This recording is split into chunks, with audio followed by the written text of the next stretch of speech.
Ir majorta hirna than all nefa corfuin on sin is durin on yevra agus nearta grasta run orin hodid horchon clearca on is gorwitsa as over on nillavriher agus on nilagani fasta agus gur trita creek nofarid three Christar journa.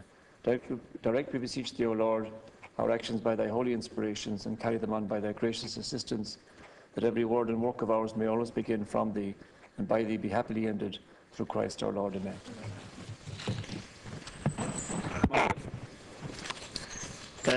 Before proceeding with business, I wish, on my own behalf and behalf of the members of Dáil Éireann, to offer a Kate Míle Fáilte, a most sincere welcome to the Right Honourable Mr John Bercow, MP, Speaker of the House of Commons.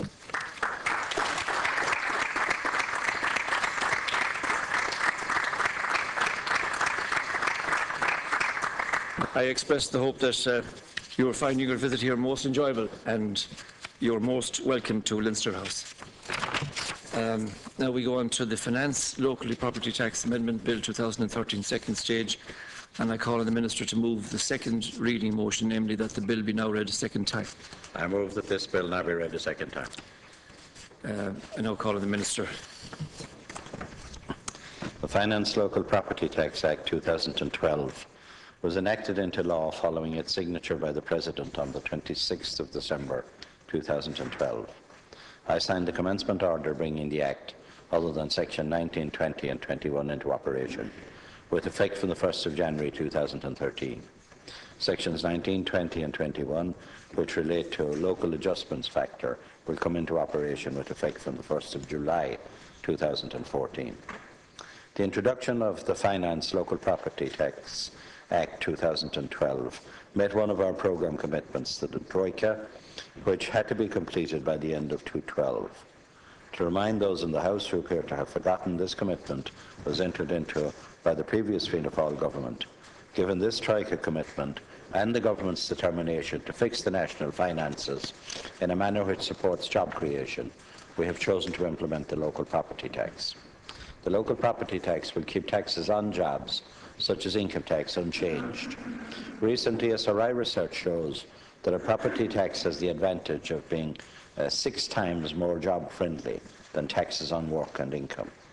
This government is determined to do everything in our power to protect and support the creation of jobs, and yesterday's employment figures for the last quarter of 2012 were encouraging, representing the first annual increase in employment recorded since 2008. This bill is now being introduced to give effect to commitments I made during the passage of Finance Local Property Tax Bill 2012 through the Houses last December, in addition to some further issues which have since been raised and some minor technical amendments. Before I go through the bill in detail, I wish to draw the attention of the House to the key amendments contained in it, which I view as positive amendments.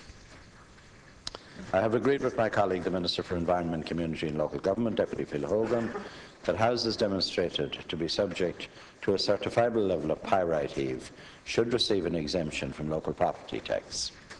The exemption may be claimed for 3 consecutive liability dates.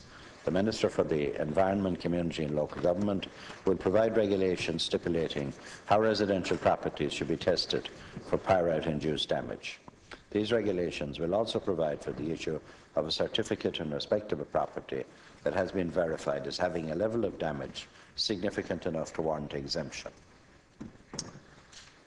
Like my colleagues in government, I am conscious of the difficulty some homeowners are experiencing in meeting their mortgage obligations.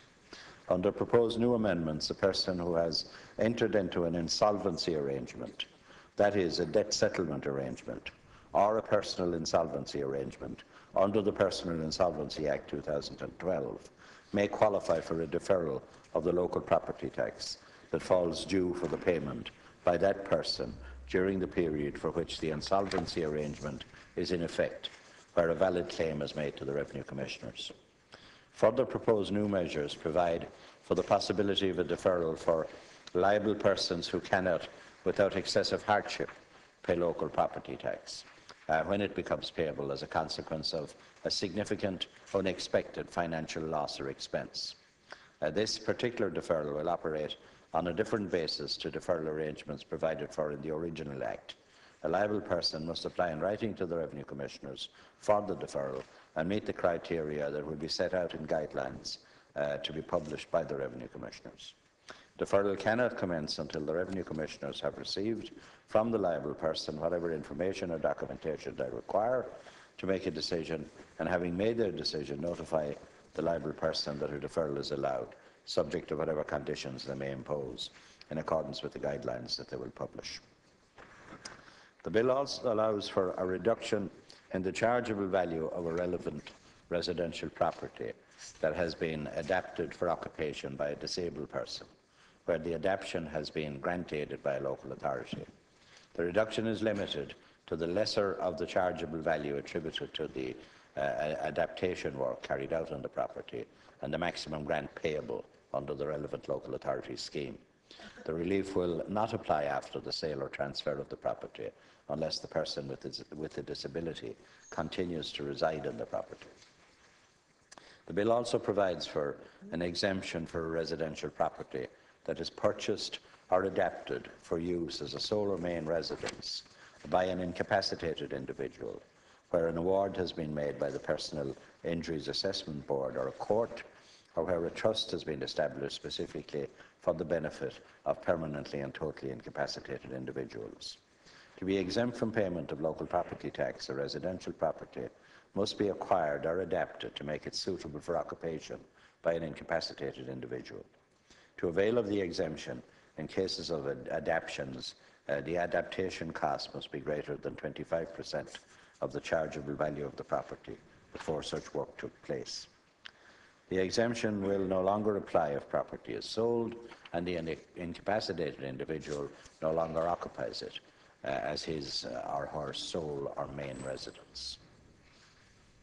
The bill also allows a personal representative of a deceased liable person, where that person was the sole liable person in relation to a residential property, to qualify for a deferral on making the required valid claim.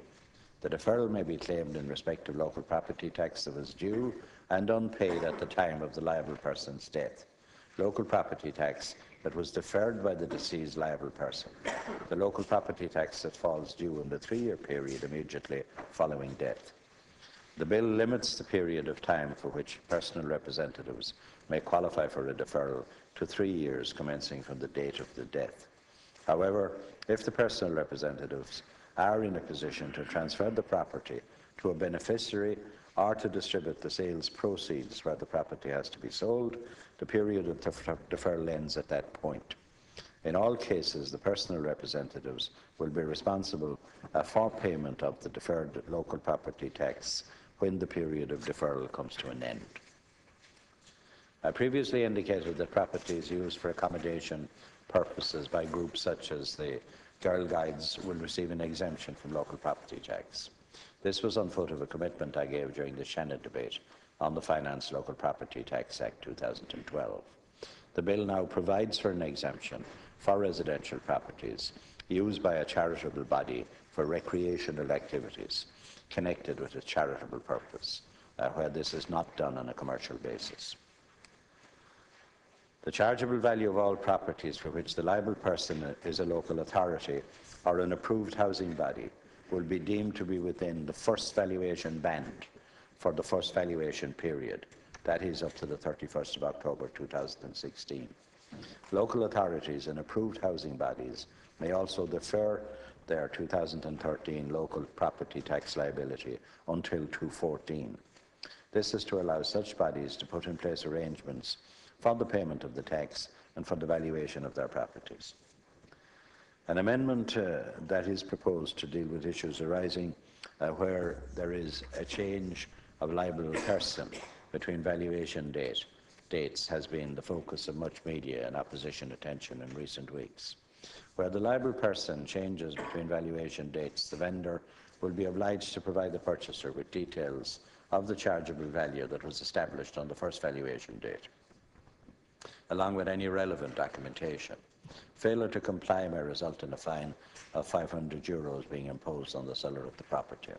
The new owner is obliged to submit a revised return and chargeable value for the next liability date, where it appears to him or her that the chargeable value declared by the previous liable person was too low, given the circumstances that would have prevailed at the time that chargeable value was established. These amendments are intended to act as a deterrent against under-declaration of the chargeable value of a relevant residential property by a liable person who intends selling the property before the next valuation date. Contrary to media coverage and opposition commentary, the new provision offers a level of protection to purchasers. In the absence of this amendment, a deliberate and serious under-declaration of a property's value will be binding on a new owner or liable person where a property is sold for the next valuation date. I will now outline the main sections of the bill. Section 1 defines the Principal Act as the Finance Local Property Tax 2012. Section 2 amends Part 2 of the Act by providing exemptions from local property tax for residential properties used by a charitable body for recreational activities connected with its charitable purpose, and for residential properties purchased or adapted for occupation by permanently and totally incapacitated individuals. I outlined these new exemptions earlier.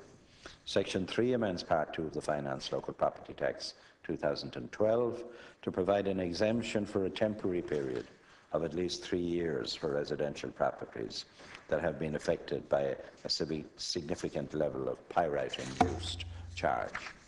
Section 4 amends Part 3 of the Finance Local Property Tax Act 2012 to clarify how the Act will apply in a number of situations where an occupier of a residential property has not taken steps to establish title to the property. Section 5 makes several amendments to Part 4 of the Finance Local Property Tax Act 2012 relating to the charging provisions such as valuation of property and the rate of tax to be applied. Paragraphs A and B make amendments to Section 14 that are linked to an amendment made to Section 35. As I said previously, these amendments are intended to act as a deterrent against under-declaration of the chargeable value of a relevant residential property by a liable person who intends selling the property before the next valuation date. Paragraphs C to K are a combination of minor technical amendments and the amendments that clarify the operation of the Act in relation to the local adjustment factor. Section 6 inserts a new Section 15A into the Finance Local Property Tax Act 2012, providing for a reduction in the chargeable value of a relevant residential property that has been adapted for occupation by a disabled person, where the adaptation has been grant-aided by a local authority. Section 7 deals with residential properties in relation to which the liable person is a local authority or an approved housing body. The chargeable value of such properties is deemed to fall into the first valuation band, that is 0 to 100,000, until the 1st of November 2016, the valuation date for 2017. In addition, the payable date for 2013 local property tax liability is extended to the 1st of January 2014. The effect of this is that the charge on all local authority houses and the charge on voluntary houses that are liable to the property tax will be €45 for 2013 and €90 for subsequent years until the next revaluation date. And I think many deputies were concerned about this, so that's the new legal position. Section 8 makes several amendments to Part 7 of the Finance Local Property Tax Act 2012 regarding the return to be prepared and delivered to the Revenue Commissioners by a liable person. Paragraphs A to C are minor technical amendments. Paragraph D is linked to the amendments in Section 5. Paragraph E substitutes more comprehensive provisions for Section 38 of the Finance Local Property Tax Act 2012, dealing with the linkage between late submissions of a local property tax return and the submission of a return for income tax or corporation tax. Late delivery of a local property tax return can result in an income tax or corporation tax surcharge under Section 1084(2) of the Taxes Consolidation Act 1997. Paragraph F makes a minor technical amendment. Section 9 makes several amendments to Part 8 of the Finance Local Property Tax Act 2012 as regards estimates and assessments of local property tax made by the Revenue Commissioners. Paragraph B will facilitate notification of revenue estimates by electronic means. Paragraph C facilitates appeals where an assessment is made in respect of more than one property. The other amendments are technical in nature. Section 10 amends Part 9 of the Finance Local Property Tax Act 2012 to allow an appeal by a liable person against the determination of the appeal commissioners to be heard by the Circuit Court. This is in line with appeal provisions in other areas of the tax code. Paragraph C amends Section 63 so that the appeal commissioners can require a liable person to provide information in relation to any property and not just a relevant residential property. Section 11 makes several amendments to Part 10 of the Finance Local Property Tax Act 2012 as regards the deduction of local property tax at source by employers, occupational pension providers and the Departments of Social Protection and Agriculture, Food and the Marine. Paragraph A amends the definition of net emoluments in Section 64 in two respects. Firstly, it gives priority over local property tax to deductions by an employer or occupational pension provider under a court order, such as an order for the payment of maintenance, where such an order was issued before the direction to deduct local property tax was issued by the Revenue. Secondly, it allows deductions of local property tax to be made for a repayment of income tax, PRSI or universal social charge by an employer or occupational pension provider to a liable person. Paragraphs B to G make minor technical amendments to ensure that the formulations used in several provisions is consistent and clear. Section 12 makes several amendments to Part 2 of the Finance Local Property Tax Act 2012 in relation to the collection and enforcement of local property tax by the Revenue Commissioners. Paragraph A amends Section 119 to clarify that local property tax is due on a liability date, but may be paid on or before a subsequent date. For example, the liability date for 2013 is the 1st of May. However, initial payments may be made on or before the 1st of July. Similar provisions will apply in respect of future years. Paragraph B amends Section 120 in relation to a direction given by the Revenue Commissioners to employers, occupational pension providers and the Departments of Social Protection and Agriculture, Food and the Marine to deduct local property tax at source when making payments to a liable person. New subsections 2 and 3 disapply the requirement for the Collector General to use a demand for outstanding tax when such a direction is given, and allow the direction to be given after the local property tax is due, but before it is payable. However, tax need not be deducted until it is payable. Paragraphs C and D are intended to clarify the original provisions. Paragraphs E and F insert a new subsection 2 into Section 126 to require a liable person who sells or otherwise transfers a relevant residential property after local property tax is due, but before it is payable, to pay the tax on completion of the sale or transfer. Paragraph G inserts a new section 147A that establishes a way of determining a liable person's local property tax liability for the purpose of charging a tax-geared penalty. That is a penalty which is proportion of the outstanding tax rather than a flat amount. Section 13 amends Part 12 of the Finance Local Property Tax Act 2012 to introduce 3 additional categories that may qualify for a deferral of local property tax. As I've outlined earlier, there are personal representatives. I'll reread that. As I outlined earlier, these are the personal representatives of a deceased liable person, an individual who enters into an insolvency arrangement under the Personal Insolvency Act 2012, and those who satisfy the Revenue Commissioners that they have experienced a significant and unexpected financial loss or expense, and where, as a consequence, payment of the tax would entail excessive hardship. Paragraphs E, F and G of Section 13 are minor technical amendments. Section 14 amends Section 1094(1) of the Taxes Consolidation Act 1997 to ensure that outstanding local property tax liabilities are taken into account when tax clearance certificates are being sought in relation to the issue of certain licenses, for example, for the sale of alcohol. Section 1095, containing the general tax clearance certificates provisions, already applies in relation to outstanding local property tax liabilities. Section 15 makes minor technical amendments to several parts of the Finance Local Property Tax Act 2012. Section 16 contains the short title of the bill, that is, the Finance Local Property Tax Amendment Act 2013. As I stated earlier, this bill is being introduced to give effect to previous commitments I and the Government made in relation to the new local property tax. Deputies will be aware of the upcoming May liability date and filing deadlines. In advance of these dates, commencing on the 11th of March, the Revenue Commissioners plan to do a bulk mail issue of a local property tax guide and return form to all liable persons to assist homeowners to prepare for the new tax.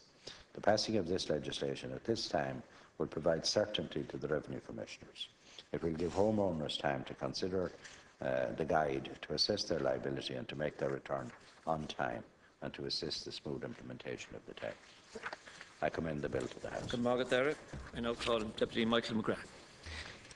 Thank you very much, Las Ciaran Corla, and I welcome the opportunity of contributing to the second stage debate on the Finance Local Property Tax Amendment Bill.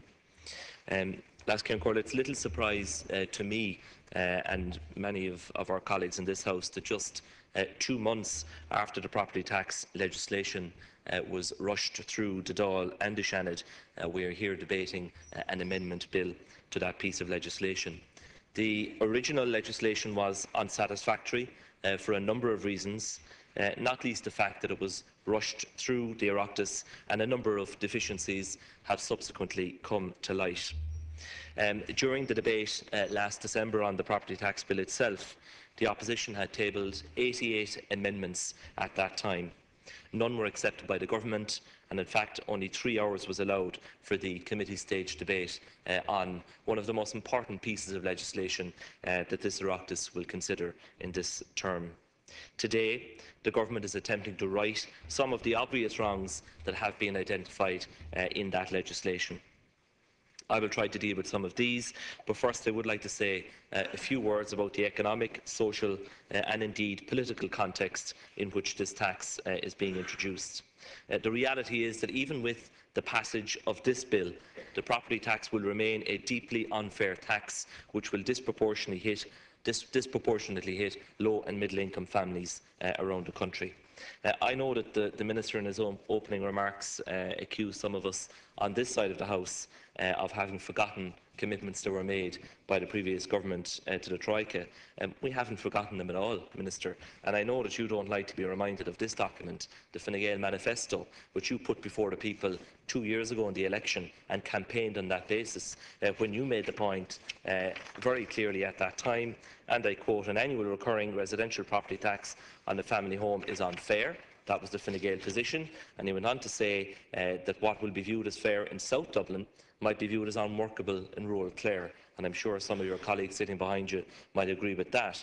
In this context, you went on to say, we will empower local authorities to put in place, following the 2014 local elections, a number of alternatives, which would include local user charges for waste and the option of a site sale profits tax. All of these options would be fairer and more economically sensible than an annual recurring property tax. That was the Fine Gael position going into the election, and that was at a time when the Memorandum of Understanding had been published a number of months earlier. And those are the facts, and they have to be put on the record. The Labour Party took a different position. They accepted in the election 2 years ago that there was a need for a site value charge, but they went on to say that it must be done on a fair basis, which takes account of the value of property in different regions, which this tax does. They need to exempt some categories of homeowners. They need to take account of those who paid large sums in stamp duty or who are in negative equity. Any charge of this sort, therefore, cannot be put in place before 2014. So that's the political backdrop as regards Fine Gael and Labour. Neither party has a mandate to introduce the property tax in this form. That's absolutely clear, notwithstanding the commitment that is there in the Memorandum of Understanding to introduce a site value tax during the course of the programme. Last Ciaran Corla, the backdrop for introducing this tax has actually worsened over the last 2 months. Yesterday we got new figures from the CSO on the housing market. The data points to a housing market that is quite literally moribund. House prices have fallen in the last 2 months nationally, bringing a halt to what appeared to be a small recovery in prices. The small move up in prices towards the end of 2012 seems to have been entirely driven by a rush to avail of mortgage interest relief before its abolition for first-time buyers. House prices are about 50% lower than their peak level in 2007, with prices in Dublin recording the biggest drop at 54% below peak levels, and apartments down a staggering 61%. We all acknowledge that some recovery in the level of housing transactions is key to the recovery of this economy. The government implicitly accepted this when it introduced over the last couple of budgets a range of measures designed to stimulate the sector, including the capital gains tax relief for properties purchased before the end of 2013. However, to date, these measures are failing to lift the market in any meaningful way. Just 8,500 new homes were built in 2012, down 20% on the previous year, which was itself the lowest since data was first recorded in 1970. We saw from the quarterly household labour market data that, notwithstanding the modest overall improvement in the number of people at work, which is to be welcomed, employment continues to contract in the construction sector.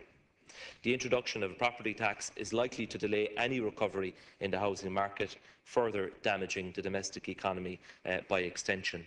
Minister, yesterday during the finance oral questions in this House, I emphasised the issue of ability to pay and the need for you to revisit, at a minimum, the income thresholds within which people will be entitled to get a deferral of this tax. When you break it down to a per-week basis, an individual earning anything more than €288 per week, aside now from the mortgage issue, which I'll come back to, will not be entitled to even a deferral. And a family on €480 per week gross will not be entitled to defer this tax. Those thresholds are ridiculously low, in my opinion, and they certainly need to be revisited, and I would hope you intend to do so on Tuesday when we return to this issue. I took issue last December, Minister, with your contention that the property tax was fair and progressive and that the wealthiest would pay the most. That's simply not the case. That is the case if you measure wealth as simply a function of the gross value of the property. But of course, that's not the measure of wealth. It would be one thing if you allowed the value of the mortgage to be set off, then of course it would be a net asset that you would be dealing with. But this tax essentially takes no account whatsoever of the income profile that a household is dealing with. And I think that is one of the fundamental weaknesses and flaws that is running through this entire proposal. Houses don't represent wealth in Ireland today. For most people, they actually represent debt. An annual property charge is essentially designed to be a form of wealth tax. In the current Irish mortgage situation, it would in fact, in a great many cases, be a tax on debt. The reality for many people is that their home is no longer a store of wealth, as its value has fallen massively in recent times. According to a recent report by Davy Stockbrokers, over 50% of residential mortgages in Ireland are in negative equity, including the vast majority of those taken out since the turn of the millennium. Imposing a recurring tax on an asset which has a negative net worth in circumstances where people have no option to dispose of the asset is fundamentally unfair and will have a disproportionate effect on people who bought their house when prices were at their highest. The government intends to raise up to €500 million from this tax in a full year, but has not provided any meaningful exemptions from the tax, meaning it will hammer those already struggling to keep the household finances in the black. Now is not the right time to land people with such a deeply unfair, hefty charge on the family home, particularly in light of the spiralling mortgage arrears crisis, which we have debated many times in this House, including yesterday.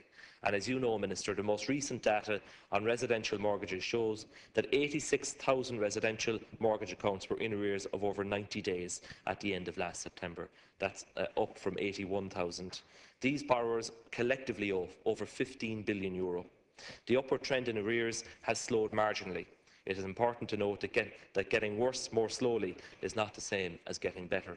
And in fact, when you probe those details a little bit further, it's about 45,000 residential mortgages are now in arrears of over 12 months, and almost half of those haven't been paid for 2 years. So the reality is that many of those mortgages are simply not going to be regularised, barring a fundamental restructuring of them. In fairness, I do believe that struggling mortgage holders have an ally in the Governor of the Central Bank, Patrick Honohan. He has been very vocal in calling for more action to be taken. In a recent interview with The Week in Politics, He said categorically central bank officials were literally tearing their hair out at the lack of progress that is being made dealing with mortgage arrears. While his intentions, and I believe the intentions of government, are clearly good, what we need now more than anything is action from the banks, because when the mortgage arrears data is examined in more detail, it shows that by value almost 30% of residential mortgages are either in arrears or have been restructured. Hitting these households at this time with an additional charge would risk driving them deeper into financial difficulties. People who are 188 days or more behind on their mortgage are most likely not to be able to pay any form of a house tax. Not only can people not afford this tax, but the tax will also suffocate further a property market that is on its knees and will reduce domestic spending and therefore damage the domestic economy. Elderly people living in properties they worked hard to own and raise a family in are now being driven out by an onerous tax on the very homes they committed to working lives to build. Minister, yesterday I said to you that I deal with a number of individual mortgage cases, and I'll just bring two examples to your attention. And these were people who actually contacted me in relation to the property tax. I have the notes here somewhere, but I essentially remember the essence of both cases in any event. Both cases involve people who bought their properties at the peak or close to the peak. One couple who bought a house they got a mortgage for €270,000 from a bank in 2006. Both were working in the public sector. The bank stretched their repayment capacity to such an extent that they advised them to go on interest only for a period of 2 years. That was at the very start of the mortgage when they were borrowed to the hilt €270,000. They managed to keep up with the interest only for the following 2 to 3 years. But in 2009, 2010, the cutbacks in the public sector began to affect them, and they ran into difficulty with their mortgage, and they were allowed to remain on interest only for a period of time. One of them became quite ill, isn't able to work for the moment and may not be for quite some time to come. The other has suffered a dramatic drop in their wages. So they are now paying about €500 a month towards their mortgage. They should be paying well over €1,000 if they were to be paying interest and capital. They're a very solid couple. They don't drink, they don't smoke. That's the reality that they are living with. Now, under your proposals, I think they will be entitled to a deferral up to 2017. You're not even giving them a permanent deferral or a deferral that is indefinite. It's a time-limited deferral, and it is coming with a penalty interest rate. Now, it is 4%. I know it's simple interest, it's not compound interest, but that means that the liability is actually going to increase. A second couple that I'm dealing with bought a property for €330,000, again at the peak. They were a very prudent couple. They had saved a lot of money. They got help from their families. They managed to take out a mortgage for only €240,000. They are now only able to pay a little over €100 per month on their mortgage. One of them, again, is not working at the moment because of illness, and the other person is now self-employed, having lost his job, and he's trying to make ends meet. Like, the question is, how are people like that, for the foreseeable future, be able to repay a property tax? I simply don't believe that they will be able to, and I think that we should certainly have given exemptions to people who are in very genuine circumstances there, where the capacity to pay this tax simply is not there. Minister, I also want to raise the issue of the unfinished estates, because I know that your colleague, Minister Hogan, is drawing up a revised list of the unfinished estates which are going to be exempt from this property tax. But the list is going to be quite different, as I understand it, to the list of unfinished estates which were exempt from the household charge. And briefings that have been given by some local authorities to councillors advise them that there's going to be a much more forensic approach taken this time to identifying not just the estates, but within the estates who should be exempt. So what seems to be proposed here is that if you're living in house number 1 to 20 and the entrance to the estate is finished, the light is working outside your door, the footpath is there, and there's a bit of grass across the road, then you're going to have to pay this property tax. But if you're living in number 21 to 40 and that part of the estate is not finished, then you are going to qualify for an exemption. That appears to be what is envisaged. And those are the directions, as I understand it, that the Department of the Environment has given to local authorities, because they have conveyed that to the councillors in briefings that they have had. So even within unfinished housing estates now, people who have had the misfortune of buying into estates where developers have gone bust, the estates haven't been finished, the bonds could well be lodged with IBRC, which are now valueless, and they are going to have to pay the property tax. And I really think that, when that list comes out and the list of the house numbers within each estate comes out, there's going to be a lot of trouble. And I think you need to be very careful as to how you address that issue in the next number of weeks. I would like to deal, Last Ciaran Corley, with some of what is in the amendment bill, but equally important, what is not in the bill. In relation to revenue powers, the amendment that is being introduced to give the revenue the power to defer property tax payments for people who have suffered a significant and unexpected financial loss or expense is nothing more than a fig leaf, in my view. It is a sham to deflect attention focused on the lack of fairness that is inherent in this legislation. The briefing that was supplied with the bill states that deferral cannot commence until the revenue have received from a liable person whatever information and documentation they require to make a decision, and having made that decision, notify the liable person that a deferral is allowed. In practical terms, we have no idea how many people may actually qualify for this deferral. It is my suspicion that it will be such a convoluted and difficult process that many people who deserve to have such a deferral will not be given the relief, because they will simply be put off from applying. And even the chairperson of the Revenue recently, before the Public Accounts Committee, made it very clear that what is not involved here is people who are struggling on a week-to-week basis to make ends meet and to pay their bills. It is people who experience a sudden and unexpected shock in their lives which result in financial distress. That is what is envisaged by this amendment, and not dealing in a genuine way with the issue of ability to pay. It is difficult to think that the Minister was setting out to make the tax even more unpopular than it already was, but he certainly seems to be going about it the right way, based on the additional reporting requirements that are built into the legislation. And I listened carefully to what you had to say, Minister, in relation to the obligations on the purchaser of a property to report to the revenue in a situation where there has been an under-declaration by the previous owner, and you make the point that that protects the purchaser going forward from having to deal with any legacy liability on the property. But there shouldn't be a legacy liability for a purchaser of a property who buys a house in those circumstances. If the vendor has under-declared the valuation of the property going back over a number of years, then the liability should rest with the vendor. The Revenue have extensive powers, and they're well able to pursue the vendor for that, and there shouldn't be an onerous requirement on the new purchaser to report that issue to Revenue.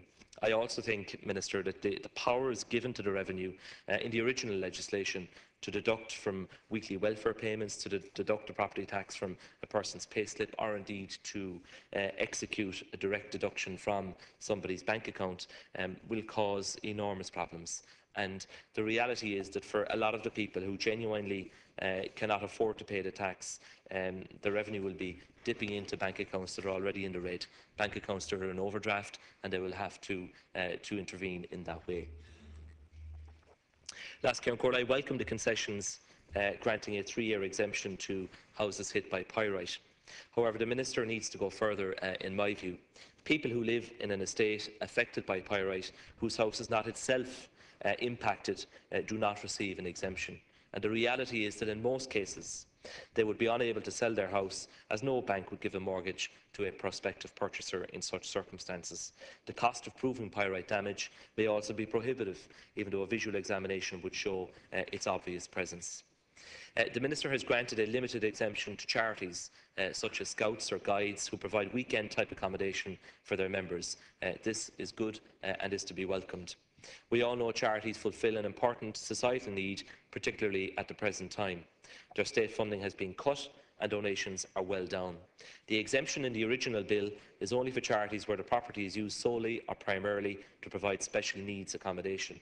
Special needs accommodation means accommodation provided to persons who, by reason of old age, physical or mental disability or other cause, require special accommodation and support to enable them to live in the community. This is potentially, in my view, too narrow a definition. We would appreciate, Minister, if you could clarify if it is intended that this would also apply to persons with special needs whose accommodation is of a nature that could not be considered in the community. Examples would include very vulnerable people, such as those living in Stewart's Hospital. It helps across a range of intellectual disabilities, some of whom can interact with the community and some are not able to do so. Other examples would be to highlight the provision of facilities attaching to Crumlin Children's Hospital, for example, Ronald MacDonald House or Temple Street Children's Hospital for parents of very sick children. We are concerned they may not pass the test as initially defined in this legislation. The requirement to pay the property tax would put an unfair burden on the providers of these services. I think we can agree that if the property tax is to work in practice, it is essential that a clear and detailed guide to valuation is provided to underpin compliance and ensure that property owners pay the appropriate level of tax.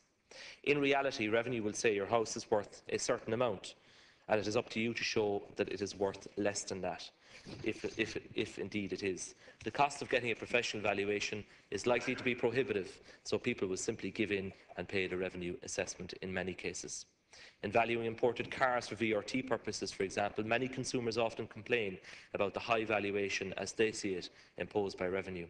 The economist Ronan Lyons has suggested that this could have been avoided if people were given a tax credit to have their homes assessed by a qualified professional, similar to the BER scheme, working to a standardised national checklist.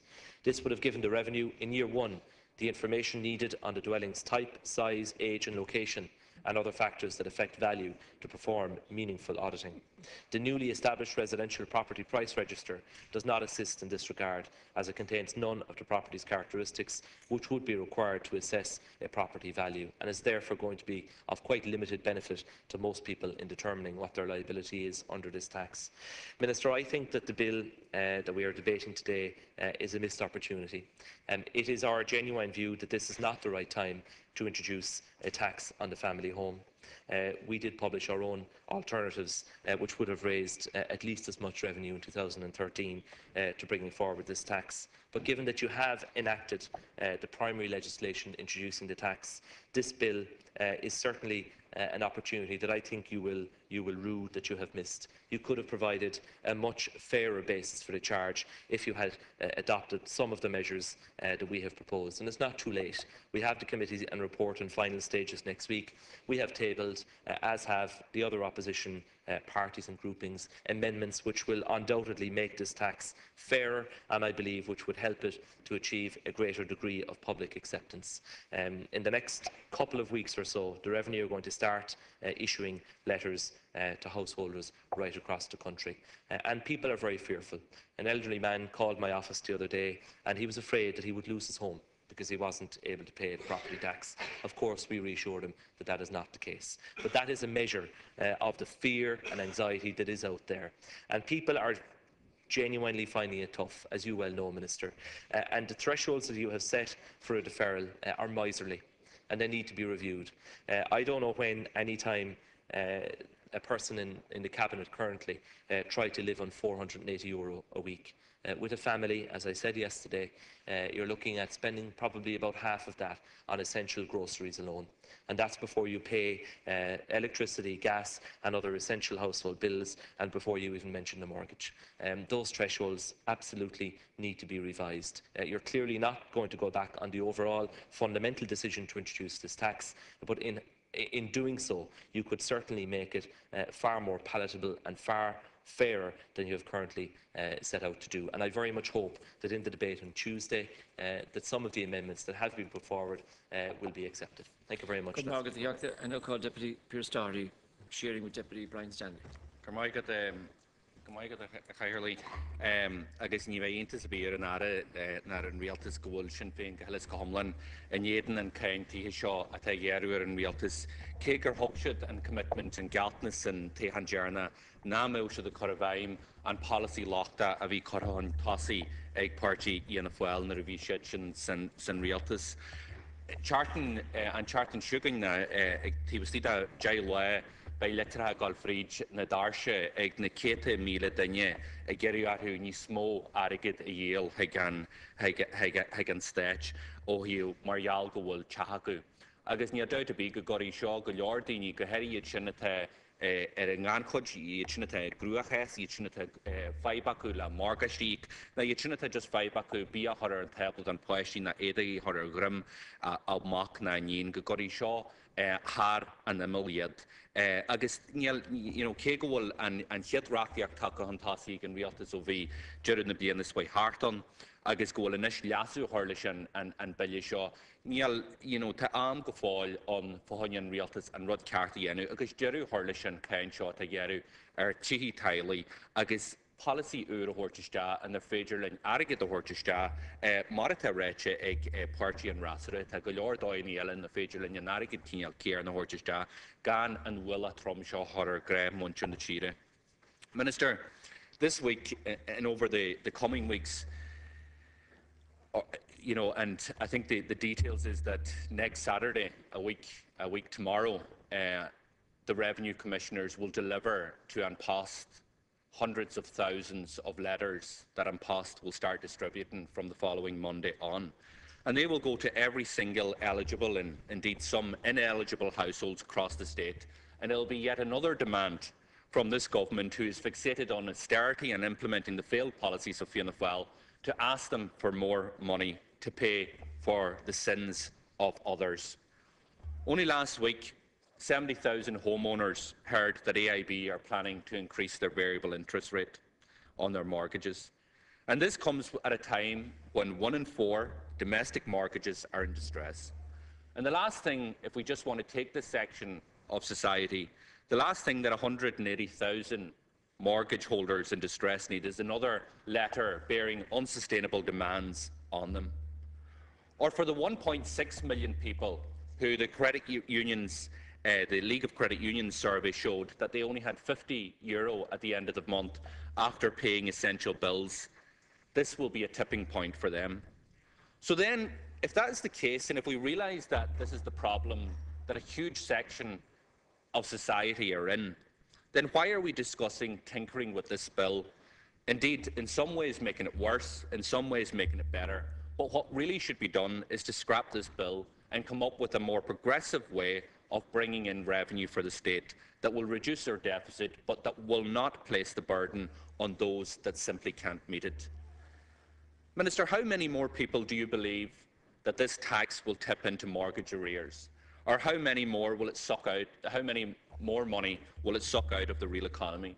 Yesterday in a parliamentary question you said to me that your government had you said measured, or you said looked at the effects that this would have in mortgage arrears. I dispute that. Like, genuinely, there is no way that you can decide to introduce a tax like this here on those people who are finding it difficult to pay their mortgage and have some assessment done and still feel that it's fair enough for it to go ahead. The reality is, Minister, and you know this, that there are other alternatives to this type of family home tax. Sinn Féin have put forward a suite of alternatives that you provided the figures, and your department provided the figures through parliamentary questions in relation to different taxation measures. One of the measures that you didn't cost, in fairness, was the issue of a wealth tax, a real progressive tax which would be on property that could be introduced, and in our view would at least bring in the same income that you plan to generate from this family home tax. But the difference is that it wouldn't break the back of working families. Instead, what you plan to do is get your hands on the disposable income of people who simply don't have it to give. And we all know that this tax was signed up by Fianna Fáil and was part of their 2012 pre-budget submission, was part of their four-year plan, was part of their negotiation with the Troika. And we know that they have no ideological opposition to taxing family homes. Indeed, the only, I think, objection is that they're not in government to do it.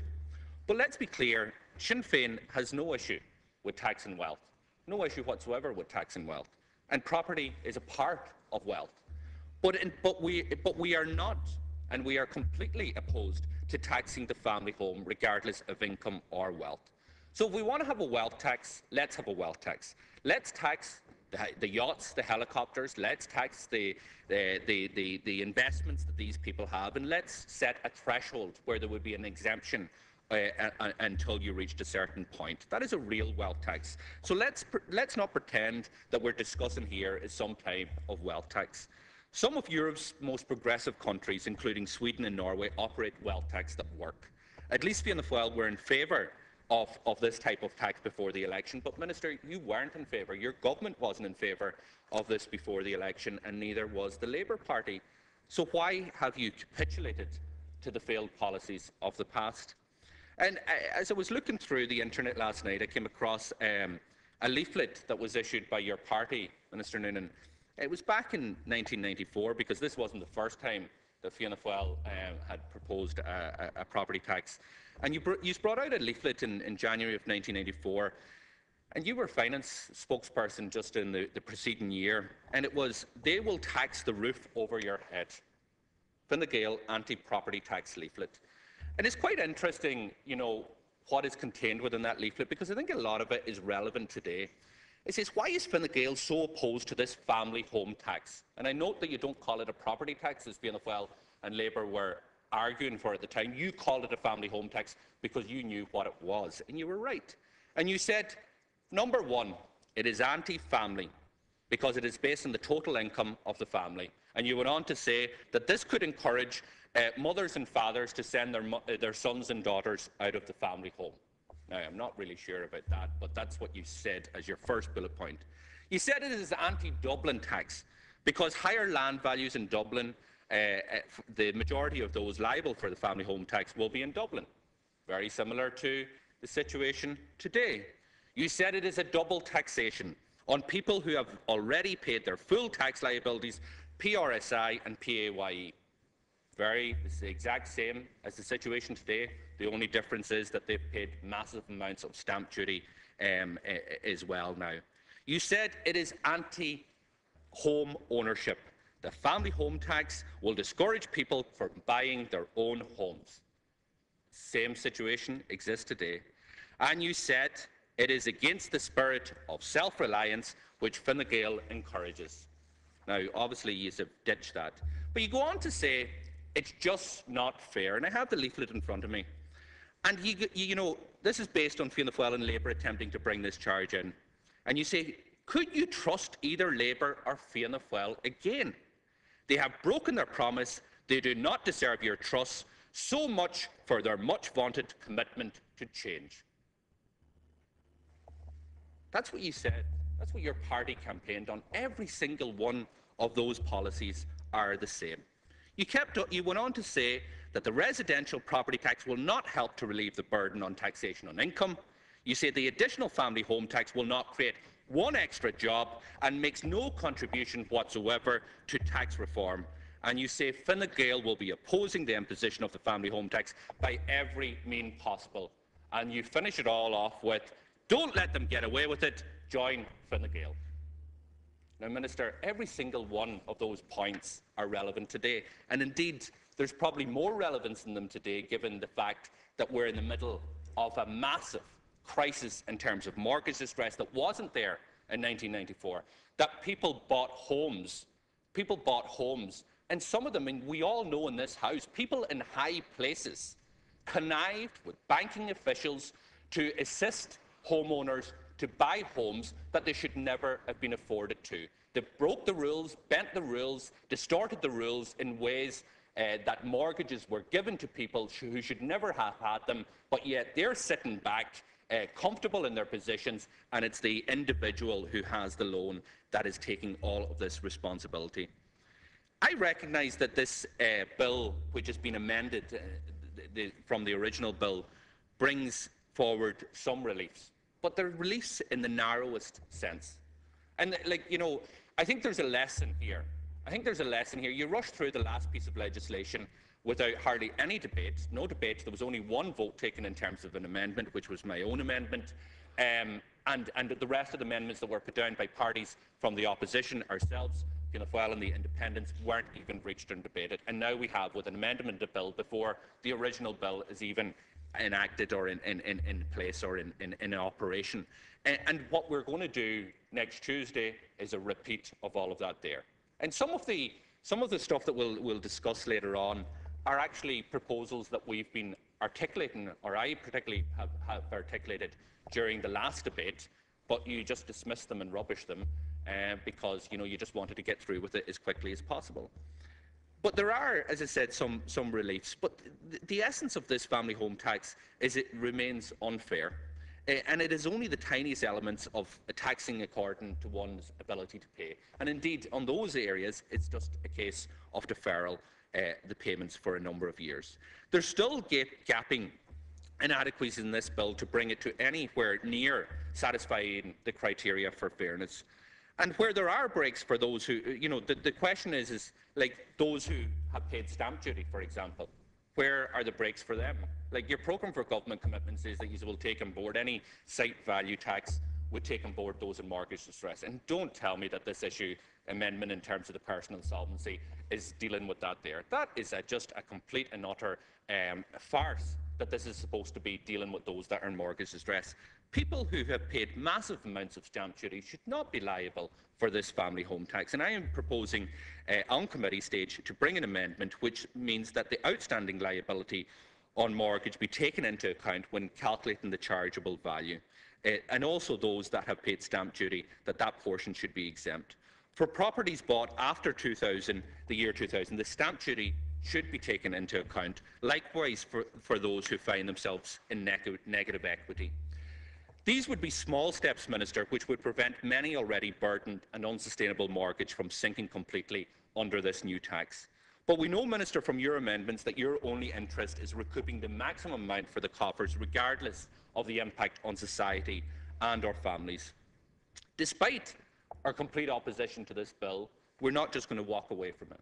We will table constructive amendments to try and shape the bill so that it is less destructive and more fair economically and socially. We would exempt local authority housing bodies and not-for-profit households that are not-for-profit and households with restructured mortgages that are in arrears. We would exclude those living solely on state support, including social welfare and state pension payments. I do welcome the fact that you've begun to address the issue of the pirate homes. And Section 3 allows for a 3-year break from homes damaged by pirate, and I, along with others, proposed this break during the process of legislating for this tax.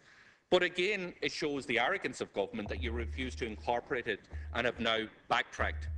However, there remains questions in relation to this exemption, and I understand that regulations exempting these homes will not be ready by the time that the revenues issue the letters, which will start to go out in the next 10 days. So residents will still receive these bills, will not know what the regulations entail, and will be left in limbo for a period of time. And I think it's always bad practice that, when there's such a burning issue in terms of pirate home, that you can put it in the enable legislation that there will be exemptions here, but in terms of the detail, because the devil is always in the detail, that we're basically asked to support this on blind faith.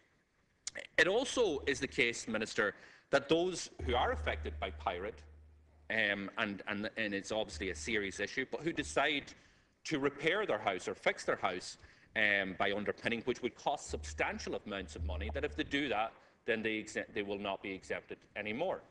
So you have a house that is damaged by pirate, but if they actually have to spend of their own income tens of thousands of euro to bring that to a situation